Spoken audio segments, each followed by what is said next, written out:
दोस्तों नमस्कार। तो आज हमें अमृतसर में है तीसरा दिन। परसों के हम आ रखे हैं, तो आज तीसरे दिन हम घूमने जाएंगे। देखते हैं, आपको दिखाते हैं आगे कहाँ जाते हैं। और आशा करती हूँ आप सब लोग ठीक होंगे, हम भी ठीक है। थोड़ा थोड़ा बुखार उतार चढ़ाव चल ही रहा है कई दिनों से, तो फिर भी घूमने का एक्साइटमेंट जो है, इसलिए बुखार को भी नहीं देखा जा रहा। घर पे होते तो बिस्तर लगा होता। इसलिए चलते हैं आगे। चलो आपको दिखाते हैं आज की यात्रा कहाँ तक की होती है। तो गाइज ये हमारे जाने का टाइम हो गया, ये होटल छोड़ने का टाइम हो गया। मैं आपको इंटेंस बता रही थी इस होटल का। और जो सामने पे डोर दिख रहा है आपको, उस रूम पे हम थे। और ये आगे का फ्लोर है फ्रंट में, यहाँ से रोड से सीधे अंदर जाने का। हम जिस रूम में ठहरे थे वो बगल में था, और हमारे ठीक बगल में जिस रूम पे दीदी लोग थे वो ये है बगल वाले रूम में। ये इस रूम पे यहाँ पर ठहरे थे। ये देखिए, तुम अभी तक तैयार नहीं हुए? हाँ, हो गई। हम तो हाँ जी, क्या है जी, तैयार हो गया? बोला तैयार हो गए, पर ये नहीं तुम हो गए तैयार? वो तो क्या तैयार है। चलो चलो चलो, गौरी भी हो रखी है तैयार, सिट्टू भी हो रखी है। सिट्टू के बाल ही नहीं बनाए। इसके बाद हम निकल चुके थे। सामने पे थोड़ी सी दूरी पर, लगभग 100 मीटर या 200 मीटर की दूरी पर एक दूसरा गुरुद्वारा है जिसका नाम है आनंदपुर गुरुद्वारा साहिब, जहाँ दर्शन करने जरूरी होते हैं। कहते हैं कि अगर गोल्डन टेम्पल में गुरु के दर्शन किए तो उसके बाद उस गुरुद्वारे में भी दर्शन करना जरूरी होता है। उसी के बाद ही आपकी यात्रा पूरी मानी जाती है, नहीं तो यात्रा अधूरी मानी जाती है। जैसे और मंदिरों में होता है ना कि इसकी यात्रा कर लो तो पूरी यात्रा हो जाती है, तो वैसे ही गुरुद्वारे में भी आनंदपुर गुरुद्वारा साहिब की यात्रा करने से पूरा गोल्डन टेम्पल की यात्रा हो जाती है। वैसे उसका नाम पंजाबी में गोल्डन टेम्पल नहीं, हर मंदिर कहा जाता है, और विश्व में उसका नाम गोल्डन टेम्पल है, तो हम लोग गोल्डन टेम्पल के ही नाम से जानते हैं। तो ये पहुंच चुके हैं हम आनंदपुर गुरुद्वारा साहिब। इस गुरुद्वारे में हमको अलग चीज़ ये ही देखने को मिली कि यहाँ घी से पूजा की जाती है, घी का दीपक लगाया जाता है, और प्रसाद के रूप में भी आपको घी ही मिलता है, जिसे आप माथे पर अपने सर पर लगाकर प्रसाद के रूप में लेके चलते हैं। थोड़ा सा दिया जाता है, और चढ़ावा भी घी दिया जाता है यहाँ पर। अपनी तरफ से जो जिसको प्रसाद देना है, हलवा पूरी और जो प्रसाद दे सकता है वो तो अलग से दे सकते हैं, लेकिन घी की मान्यता इस गुरुद्वारे में ज़्यादा थी। तो यहाँ से अब हम निकल चुके हैं। अंदर वीडियो बनाने नहीं देते, इसलिए मैंने अंदर वीडियो नहीं बनाया। बाहर का लोकेशन आपको दिखाया। ये देखिए, बाहर से कुछ इस तरह का ये गुरुद्वारा है, और सेम गोल्डन टेम्पल की तरह यहाँ भी लंगर लगती है। सबको खाना प्रसाद वगैरह दिया जाता है इस मंदिर में भी। हमने तो लंगर में यहाँ बैठे नहीं क्योंकि देर हो रही थी, हमें जाना था। और इसके आगे मैं आपको बताती हूँ, इसके आगे हम अब आगे जाएंगे जलियांवाला बाग घूमने के लिए, क्योंकि जब यहाँ तक आ रखे हैं, अमृतसर में आ रखे हैं, तो जलियांवाला बाग नहीं देखा तो क्या देखा फिर। जो हमारे देश भक्तों की, जहाँ पे इतने सारे देश वीरों की जान गई है, तो उस जलियांवाला बाग को देखकर ही जाएंगे कि आखिर क्या वहाँ पर हुआ। पूरी स्टोरी तो मुझे नहीं पता, लेकिन आपको दिखाती हूँ। वहाँ पे स्क्रीन के ज़रिए पूरी कहानी दिखाई जा रही है, वो भी मैंने शूट कर रखा है, आपको दिखाते हैं आगे आगे। चलिए, और गुरुद्वारे से ही हम पैदल चलते हुए वहाँ गए। ज़्यादा दूर नहीं है, थोड़ी सी दूरी पर है। आसपास ही गोल्डन टेम्पल के आसपास में आनंदपुर गुरुद्वारा साहिब है, और सामने पे ही, ठीक सामने पे जहाँ से गोल्डन टेम्पल के लिए जाते हैं, ये देख रहे, ये मेन रास्ता है गोल्डन टेम्पल जाने का। यहाँ पर से जहाँ से टाइलें वगैरह शुरू होती है, मेन गेट शुरू होता है, तो यहीं पे से जलियांवाला बाग का भी मेन गेट शुरू हो जाता है। तो चलिए आपको दिखाते हैं आगे।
हत्याकांड जहाँ पर हुआ था, तो ये उसका गेट है। और इधर जहाँ से अंदर जाते हैं यहाँ पे सामने पे दीवारों पर ये उन लोगों का चित्र बना रखा है जो लोग यहाँ से अंदर गए थे होंगे उस दिन पर, जिस दिन यहाँ भरी सभा में लोग बैठे थे। और ये जनसंहार यहाँ जब हुआ तो ये गेट इसलिए इस गेट पर ये चित्र बना रखे क्योंकि ये वही गेट है जहाँ से वो अंदर आए थे, क्योंकि और दरवाजे सारे बंद हो चुके थे।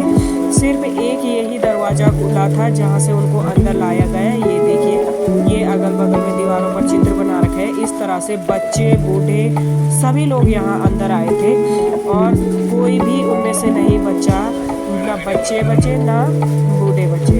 तो अंदर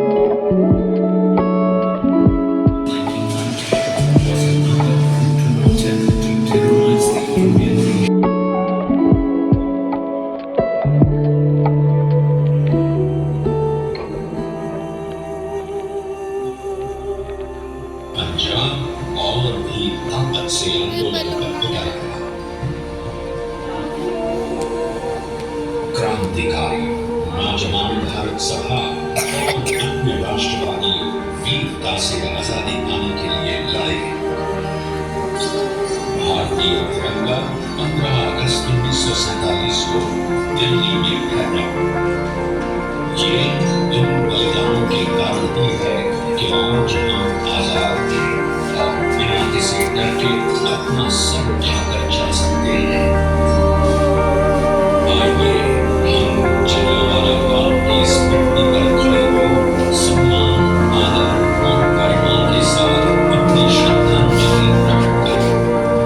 ये गान आने वाली पीढ़ियों की राष्ट्रवाद की भावना से ओत-प्रोत करता है।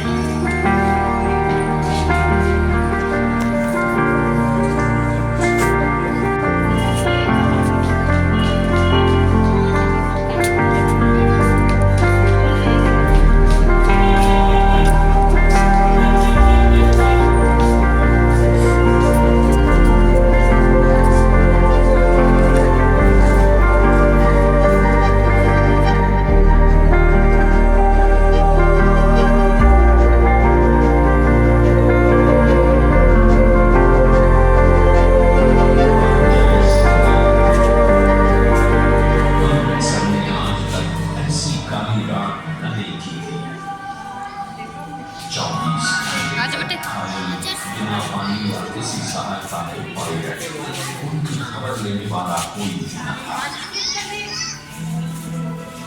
कितना खौफनाक दृश्य था वो दर्द और यातना, जानलेवा सन्नाटा और गहना रहा। कुआं है वहाँ पे? नहीं, ये नहीं है। जलियांवाला बाग हत्याकांड बाहर है वो कुआं। चलो भाई चलो।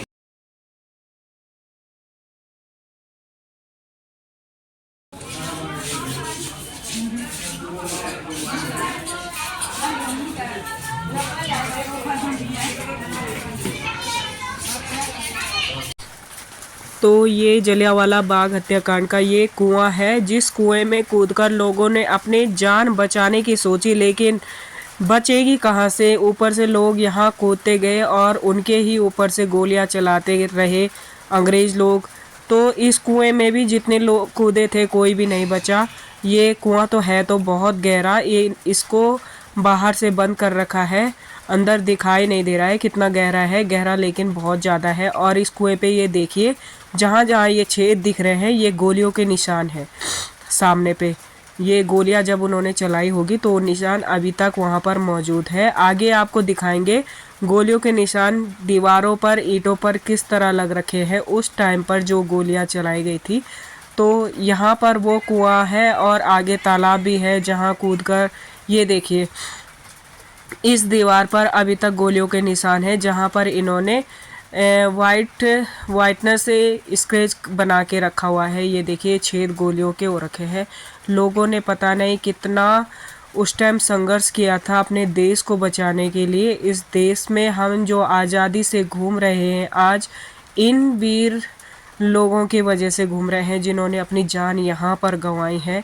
और बहुत बड़ा योगदान है इन वीर सपूतों का हमारे लिए, जो हम आज फ्रीडम होकर हर जगह पर घूम रहे हैं, देख रहे हैं सारी इमारतों को और इनके हर एक बनाए किले को। ये देखिए उस टाइम यहाँ पर ये मैदान एकदम खाली था। ये देखिए ये पेड़ भी वहाँ पर नहीं था। मैं तो इन पेड़ों को भी देखकर ये सोच रही थी कि इसमें भी शायद कोई कहानी हो जो यहाँ पर उस टाइम की हो, लेकिन स्क्रीन पर जहाँ जहाँ हमने देखा तो ये साफ मैदान था, जिस मैदान में हजारों की संख्या में लोग थे और उन हजारों की संख्या में लोगों पर गोलियां चलाई गई। तो सोचो उस टाइम पर लाशें ही लाशें यहाँ पर बिछी हो तो कैसा मंजर रहा हो। और सबसे पुराना ये पेड़ है, मैं इस पेड़ को भी देखती रही, शायद उस टाइम पर ये पेड़ लगाया गया हो जो आज के लिए इतना बूढ़ा हो चुका है। और यहाँ पर ये स्मारक उनकी याद में बना रखा है। आगे दिखाते हैं आपको। ये गोलियों के निशान दूसरी तरफ की दीवार पर भी है।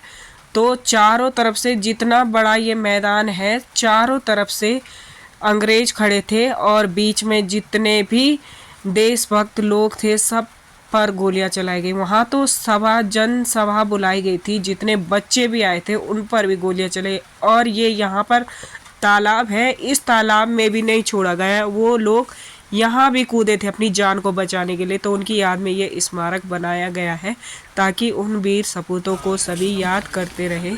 और हम आगे चलकर इस मैदान को देखकर तो इतना भावुक हो गए थे यहाँ देखकर कि कैसा रहा होगा वो दिन, कैसे बेचारे बच्चे बूढ़े यहाँ रहे होंगे, कैसे उन्होंने वो दिन देखा होगा। तो यहाँ पर लिखी हुई है जो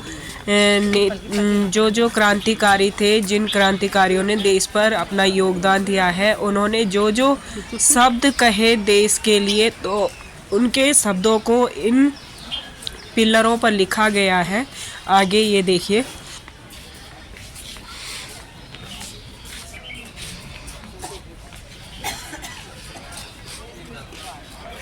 जल्दी जल्दी जा रहे हैं क्योंकि हमको हो रही है देर।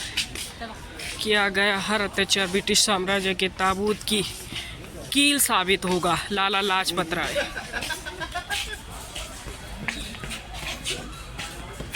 बोला इधर खींचो फोटो। लाला लाजपत। आगे आगे आगे आगे भाग भाग भाग, छोड़ दे। चलो हम चले गए। तो गाइज हम घूम चुके हैं पूरा जलियांवाला बाग और ये लास्ट एंड है। अब जा रहे हैं हम बाहर जाने का रास्ता, ये बाहर जाने का रास्ता। इसके बाद हम जलियांवाला बाग से आ चुके थे बाहर और सीधे बीच में मैंने कोई वीडियो नहीं बनाया और सीधे हम चले गए थे गुरुद्वारे के लंगर में। तो हमने वहाँ पे प्रसाद लिया क्योंकि आज लास्ट दिन था अमृतसर में। तो हमने कहा कि आज भी क्यों बाहर खाएं, तो आज भी हम यहाँ का ही प्रसाद लेकर जाएंगे, प्रसाद खाकर जाएंगे।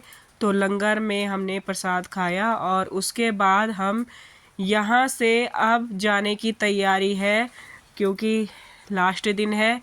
और जाते समय तो सबको ख़राब लगता ही है, जब कहीं आओ तो उस टाइम की रौनक अलग ही होती है और जब वहाँ से जाते हैं तो उस टाइम का कुछ और ही माहौल बन जाता है। तो जा रहे हैं अमृतसर से, अमृतसर को बाय बाय किया और चल दिए यहाँ से। अब हमारे जाने का टूर है हिमाचल का। तो आज शाम को हम पहुँचेंगे हिमाचल। तो देखिए हिमाचल में आपको किससे मिलाते हैं, आगे आगे देखिए वीडियो में।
तो यहाँ पर हम रोड चल रहे थे और आपको ये दिखा दूँ, जो यहाँ नीचे शहरों में धुआं धुंध चल रही थी ना, वो इस प्रदूषण के कारण। ये देखिए जगह जगह पे जहाँ पे भी ईंट का भट्टा था वहाँ से ये देखिए कितना धुआं निकल रहा था ना। और हर सुबह और शाम को वहाँ पे धुंध ही धुंध दिखाई देती है, ना आसमान साफ दिखाई देता है और ना आगे कुछ दिखाई देता है। बस थोड़ी सी दूरी तक जितना मैदान है उतना ही दिखाई देता है, उसके बाद कुछ भी नहीं। तो ये देखिए आगे कितनी धुंध और कितना, ये सारा पोल्यूशन प्रदूषण की वजह से हो रखा है। तो ये जगह जगह ईंट के भट्टे, ये हमको ज़्यादातर ईंट का भट्टा ही देखने को सारे रास्ते पर मिला। और यहाँ से हम मोड़ लेते हुए अब निकल रहे हैं हिमाचल की ओर। तो ये बॉर्डर हमने पार कर दिया है इधर का, चंडीगढ़ का, और हिमाचल की रोड हमने ले ली है। अब हम पहुंच गए एचपी में। तो यहाँ से मेरी बहन का घर, अपनी बहन के घर हम जा रहे हैं। मैंने आपको बताया नहीं था वीडियो में, तो अभी बता रही हूँ। मेरी बहन जो कि फ़ौज में है और उसके हस्बैंड भी फ़ौज में है। तो वैसे तो आपको पता ही है वो फ़ौज में है और उनकी ड्यूटी है हिमाचल में। तो उन्होंने कहा था हिमाचल में आने को, उनसे मिलने के लिए हम जा रहे हैं। और ज़्यादातर हम आए ही इसी इरादे से अमृतसर कि हम अपनी बहन के घर जाएंगे। और गौरी ने बीच रास्ते में हम सड़क में उतरे थे खेत में, जहाँ सरसों के फूल थे, सरसों के खेत थे। शॉर्ट्स में आपने मेरा वीडियो देखा होगा, तो यहीं रास्ते में हम उतरे थे। So guys, हम पहुंच चुके हैं अपने मौसा मौसी के घर। कम से कम आज गुनगुना पानी ये है ओमड़े भैया। है नींबू हम सुबह पीते हैं ये सभी का बन रहा है, सभी का।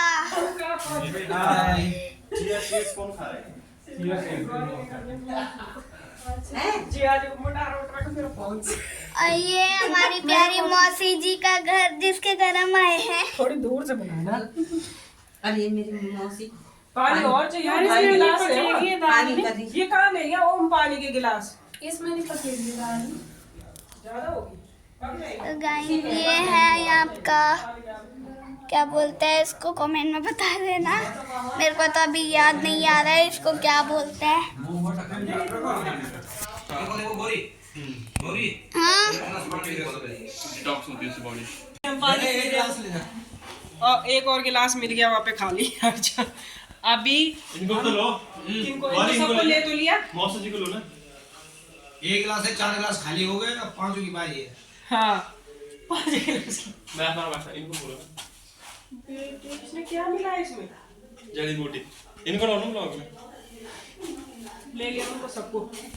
मम्मी बोल तो दे यार। अभी हम पहुंच रखे हैं सीमा के घर में। सीमा यानी कि मेरी बहन, वो है एक फौजी अफसर। सुस्त क्यों हो रहे हैं यार? वैसे तो हमने और सोचते यार। नो ना ना नीचे नीचे ना नीचे बैठी, तुम क्यों बैठे नीचे? समोसा हम खा रहे हैं। गौरी जलेबी खाता है। जलेबी नहीं खानी मुझे। सीमा के गाड़ी में लगी हुई थी, मौसी घर का पहुंचे। मौसी घर का पहुंचे। तो गाइज अपनी बहन के घर पे पहुंचकर हमने चाय ले ली और इन्होंने हमारे लिए जलेबी भी ला रखी थी, समोसे भी ला रखे थे। तो सब जलेबी समोसे का भी आनंद ले रहे हैं। इकट्ठे बैठकर बातें भी हो रही थी साथ में, और मिलकर हमने खाना भी बनाया। तो खाने पीने का ज़्यादा वीडियो तो मैंने बनाया नहीं, वीडियो मेरा यहीं तक का है क्योंकि बहुत लंबा हो रहा है वीडियो। तो वीडियो यहीं तक का है आज का वीडियो। फिर मिलेंगे आपको नेक्स्ट वीडियो में। कल का टूर हमारा कहाँ का होता है तो आपको दिखाएंगे। आज का वीडियो सिर्फ यहीं तक का है। मिलेंगे नेक्स्ट वीडियो में, तब तक के लिए बाय बाय। हम करते हैं खाने का एंजॉय, तो आप लोग भी खाना खा लीजिए। अगर खाने का टाइम हो रहा है, खाने के टाइम पे देख रहे हैं तो बाय बाय।